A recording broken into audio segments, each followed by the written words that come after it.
Hello everybody. Today's first review is going to be of The Witch, a New England Folktale, which I gave an 8 out of 10 to. Now, I didn't know going into this film that it was actually directed by Robert Eggers, so I was thoroughly surprised to see that at the end. And yeah, it just makes sense for the tone of this film and like just the way it was done and just the very weird ending. It always seems to be like the Robert Eggers way. And this film is 11 years old now, I guess. So, yeah, as long as I've had my new job, it's been out. Now, I guess this was one of those ones that just kind of randomly popped up, and then I just added it to my list because I was like, this just looks kind of cool. Um, and yeah, it was. Like, this is the kind of movie that I like. As far as like horror goes, and like slashers are like my go-to, but like this would be definitely one of those ones that's like up there, like I don't know, I really like the dark tellings, like the folklore kind of stuff. Like that just like that era of movie is just one that I've like always just I guess really grown to enjoy over the last probably is 3 to 4 years, I would say. Yeah, just the way they tell it just and Robert Eggers is a fantastic director, so yeah, he always does a very good job of just making the film very, very dark. um, so Anna Taylor-Joy, who played Thomason, yeah, I guess we'll go with the cast list. Ralph Ineson, who played William, Kate Dickie, who played Catherine, Harvey Scrimshaw, who played Caleb, Ellie Ellie Granger, who played Mercy, Lucas Dawson, who played Jonas, Bathsheba Garnett, who played the witch, Sarah Stevens, who played the witch, like the younger version of the witch young, Daniel Malek, who played Black Phillip, who was like the goat, but also in like a weird human form at the very end of the film, but we'll get into that a little bit more. And then Axton Henry Dube, who played, Axton Henry Dube and Athen Conrad Dube, who played Samuel. I'm trying to think of who. Oh, Samuel, right, was the baby, the child that went missing in the very beginning. Okay. Yeah, sorry. Just trying to remember everything that happened in this film because there was a lot. So, in the very beginning, we have a man who is banished from, like, the town or plantation, I guess, is what they called it. Now, they didn't really go into much about, like, what kind of a job he had, but he was being banished because he wasn't, I guess, kind of, like, not following the laws of the Commonwealth and the church. So he was kicked out. Now, he kind of bashes them back for being, like, fake Christians and so on and so forth. Like, he would much rather be away from all of that, I guess, because he didn't believe whatever practices they were doing was right. So he was going to go out on his own and, I guess, prove himself, right? Prove that him and his family could do better than what they already had. Now, obviously, things don't go that way, and things slowly start to spiral out of control for this family, which eventually ends in them just kind of blaming one another for stuff. And I don't even think there was really any, like, real witchcraft going on, other than maybe, you know, they kind of try to hint at that at the very end of the movie. But, yeah, I think the family was just kind of slowly blaming each other for the first child going missing. And then eventually just got to the point where, the person they considered the witch probably did take the child. But, I don't think, it's hard to tell whether there was any, like, real witchcraft going on, because there was a lot of weird stuff that happened, throughout the film. But, yeah, it was just kind of like one of those movies where you can just speculate, right, about what is taking place, I suppose. So, yeah, when we get to Thomason, playing with the baby, right? Playing with, oh my god, why can't I think of his name? Samuel, at the very beginning of the film there, she's playing, like, peekaboo with him, and then when she opens her eyes on the third attempt, she discovers that the baby has been taken, like, into the forest, and then there's, like, this weird scene with, like, this almost witch-like creature, right, that, like, is in the forest, and it seems like that's who has taken the baby. Now, they believe that the baby is dead. So this was supposed to be like a mixture of like a whole bunch of different like dark tales. So I definitely got like the Hansel and Gretel vibe of like the witch kind of taking the children or like drawing the children in. Now the brother seemed to have a weird fixation on the older sister. Like Caleb seemed to have like a weird fixation on her. I don't really know why they were touching on that, or maybe Thomason was like an adopted child. I kind of got that vibe. Like I kind of, yeah, I guess I could say vibe there. I kind of got that vibe from that maybe she wasn't originally part of the family and they just kind of took her in. Like they almost seemed to like almost shun her out and then kind of be more attentive towards the other children. And obviously the mother was having a hard time dealing with the loss of her youngest, right? So she's sort of like just believed the other children, Mercy and Jonas. She just sort of believed everything that they said that was directed towards Thomason, which made no sense because even William tried to like reason a little bit until the very end of the film, where he was definitely a little bit more on the fence when Caleb came back, um, about what Mercy had said about her being a witch, and like he believed that Thomason was the one that stopped their prayers, like they couldn't remember their prayers or whatever. So yeah, there was just a bunch of random stuff that happened throughout the film that definitely made him a little bit more skeptical about what was going on. But uh, at first, the father takes Caleb out to go hunting and check the traps, because he believes that the crops won't last the winter. Like whatever they're trying to grow, like whatever they're trying to grow in the crops and like the corn and stuff, it isn't going to last the winter. And he believes that they're going to have to kind of fend for themselves for food, right? Because obviously now that they've left that plantation, they don't have like the same resources that they had coming in. And obviously they're by themselves, right? Like they're no longer part of a community, so it's not like they can even like ask for a favor from anybody else, to be like, hey, can you maybe spare something? Like maybe you're doing better than us. Can you maybe spare a little bit for us because we're not going to make it through the winter, sort of thing, right? Now they're on their own and they have to fend for themselves, right? So actually, this was at the river when the kids are kind of like playing together. And at first, it was Mercy that comes up and says that she's like the witch of the woods. And then Thomason kind of, like throws that to the side, like, no, you're not. And then claims herself to be the witch of the wood, scaring the younger children. So she kind of gives like Caleb and, she gives Caleb and, Mercy quite a fright there. And then Caleb kind of like says, why would you say those things? So on and so forth. And, I think Thomason was just trying to like one up Mercy a little bit because she didn't really think that Mercy should be saying those things.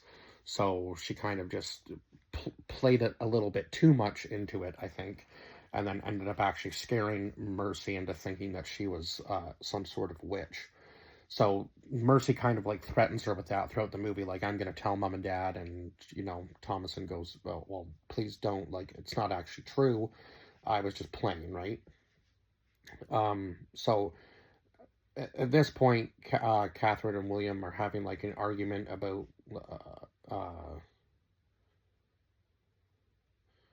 leaving about leaving the plantation and the church, obviously because Catherine doesn't really agree with the condition they're living in, and she's obviously lost her her youngest child, right? And she's afraid they're going to starve to death if they don't go back.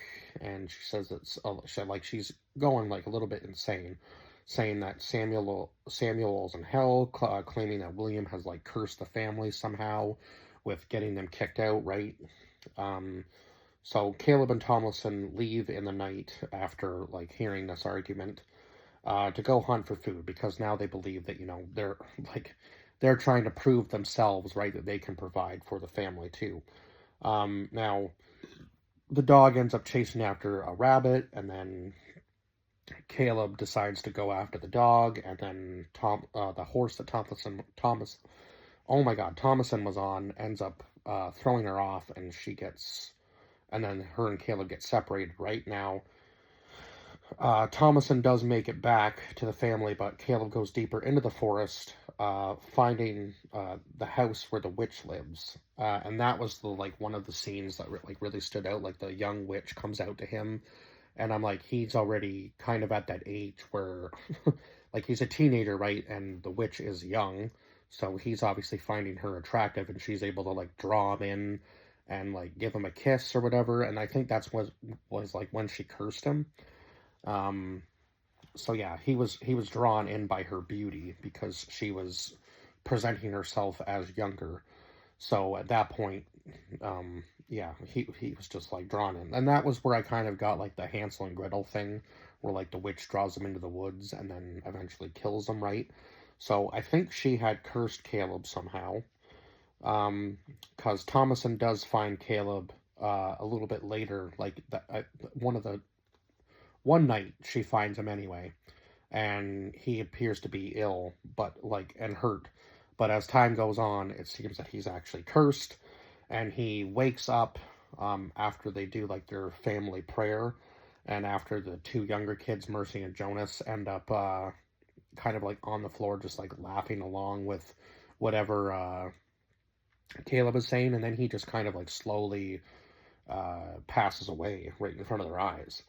So yeah, that was when Mercy blamed Thomason for what had happened to Caleb, while Catherine claims that it looks like witchcraft, right? Um,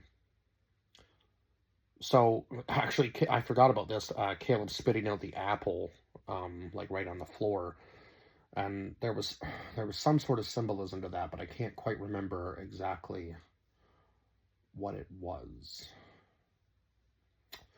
I'm trying to think now exactly what the apple meant. There was some sort of mention about that, I think, in the movie, but I can't remember exactly what it was now. Um,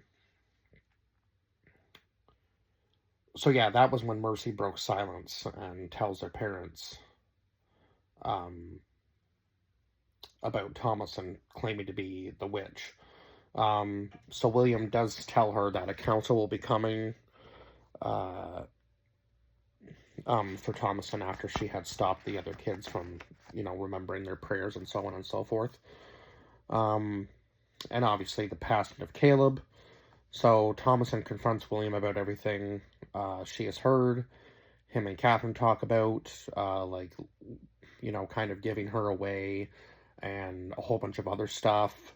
And then Thomason claims that it's the twins telling stories, with Mercy telling her by the water there that she was claiming to be the witch of the wood, and claiming that the goat they call Black Phillip is the devil in disguise. So of course now William's like really like lost it at this point. So he brings her straight to Catherine, and she tells Catherine about what has happened, and then he locks up all three kids in the I guess it was like a barn, basically, like in the barn with Black Phillip. So I guess Thomason believed that they were like communicating with the goat somehow.